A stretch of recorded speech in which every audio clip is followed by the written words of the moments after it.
தமிழகத்தில் அடிப்படையில் என்ன தவறாக இருக்கிறது என்பதற்கு ஒரு உதாரணம், ரெட் ஜெயின் மூவி நிறுவனத்தினுடைய புதிய சிஇஓவாக மாண்புமிகு தமிழகத்தினுடைய துணை முதலமைச்சர் உதயநிதி ஸ்டாலின் அவருடைய மகன் இன்பநிதி ஸ்டாலின் அவர்கள் பொறுப்பேற்பதை சுட்டி காட்டுதுங்கண்ணா. இன்னைக்கு பத்திரிகை துறையில் நீங்கள் நின்றுட்டு இருக்கிறீங்கண்ணா.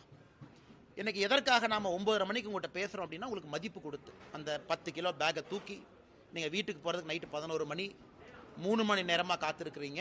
ஏன்னா நீங்கள் சம்பாதிக்கக்கூடிய 20,000 30,000 40,000 உழைத்து சம்பாதிக்கிறீங்க. ஆனால் ஒரு குடும்பத்தில் எதையும் செய்யாமல் பையன் ஃபுட்பாலுக்காக ஸ்பெயினுக்கு அனுப்பணும், அங்கே போய் ஃபுட்பால் விளையாண்டாரு. அரசியலுக்கு 3 பேரும் சொன்னது தான். ஸ்டாலின் ஐயாவும் சொன்னது நான் அரசியலுக்கு வரமாட்டேன், உதயநிதி சொன்னது அரசியலுக்கு வரமாட்டேன், உதயநிதி அவங்க எனக்கு இன்பநிதி அவங்க சம்பந்தமே இல்லைன்னு சொன்னவங்கள. இந்த நிறுவனமே ஒரு குளறுபடி இருக்கக்கூடிய நிறுவனம். இந்த நிறுவனத்தை பொறுத்தவரை பணம் எப்படி வருது, பணம் எப்படி போகுதுன்னு யாருக்குமே தெரியாது.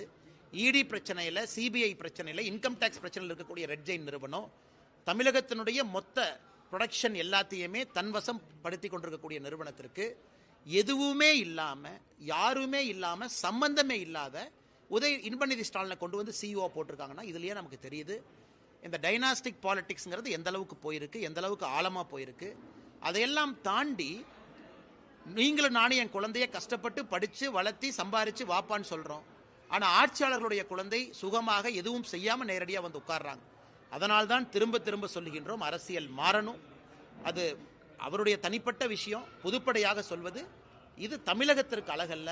ஆட்சியாளர்கள் தன்னுடைய குழந்தையை இது போல பேக்டோரில் கொண்டு வருவது அழகல்ல என்பது என்னுடைய